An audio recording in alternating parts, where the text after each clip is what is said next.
Kali ini saya akan membahas tentang kerangka dasar kurikulum, hakikat kurikulum, landasan kurikulum, dan prinsip kurikulum.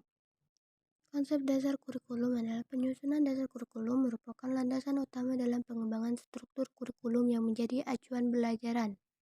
Hakikat kurikulum adalah acuan sebuah lembaga untuk membentuk citra dan aturan sekolah untuk mewujudkan cita-cita dan tujuan yang telah dirancang.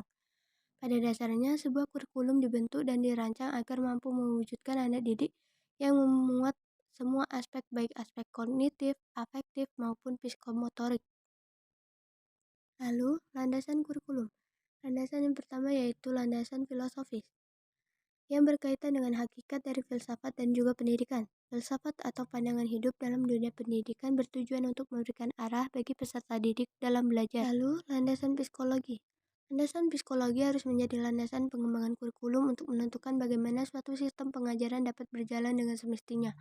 Maka, seorang pengembang dapat berpatokan pada dua cabang ilmu psikologi, yaitu psikologi pendidikan dan psikologi belajar. Lalu, landasan sosiologis. Pada pengembangan kurikulum adalah asumsi-asumsi yang berasal dari sosiologi yang dijadikan titik tolak dalam pengembangan kurikulum. Mengapa pengembangan kurikulum harus mengacu pada landasan sosiologis? Anak-anak berasal dari masyarakat, mendapatkan pendidikan baik informal, formal maupun non-formal dalam lingkungan masyarakat, dan diarahkan mampu terjun dalam kehidupan bermasyarakat. Karena itu, kehidupan masyarakat dan budaya dengan segala karakteristiknya harus menjadi landasan dan titik tolak dalam melaksanakan pendidikan. Filsafat atau pandangan hidup dalam dunia pendidikan bertujuan untuk memberikan arah bagi peserta didik dalam belajar. Dan yang terakhir, landasan iptek.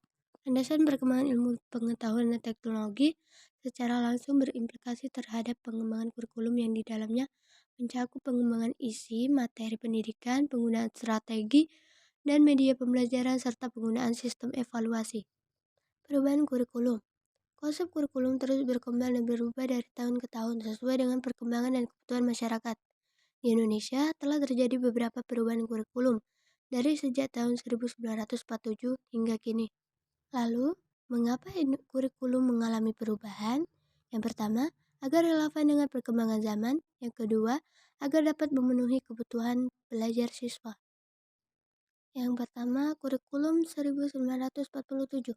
Pada kurikulum ini tidak menekankan pendidikan pikiran, melainkan hanya pendidikan mata, kesadaran bernegara, dan bermasyarakat. Kurikulum 1952.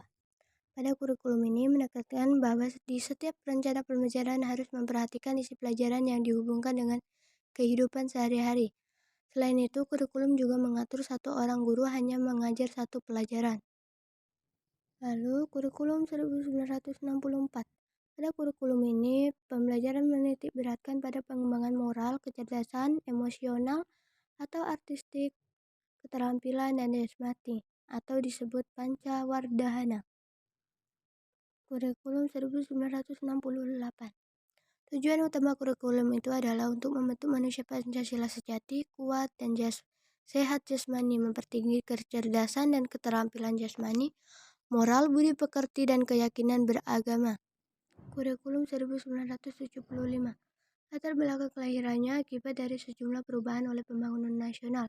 Metode, materi, dan tujuan pengajaran dirinci dalam prosedur pengembangan sistem instruksional. Kurikulum 1984. Pada kurikulum ini lebih mengedepankan keaktifan siswa dalam belajar. Pengembangan proses belajar inilah yang disebut dengan pendekatan cara belajar siswa aktif. Kurikulum 1994. Pada kurikulum ini, pembagian waktu belajar diubah dari semester ke 1 bulan, agar peserta didik menerima lebih banyak pelajaran. Kurikulum 2004. Pada kurikulum ini melahirkan kurikulum berbasis kompetensi.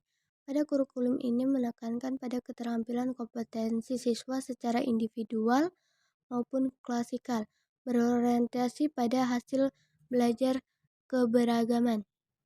Kurikulum 2006. Kerangka dasar kurikulum disusun oleh tim pusat, sedangkan sekolah dapat mengembangkan lebih lanjut.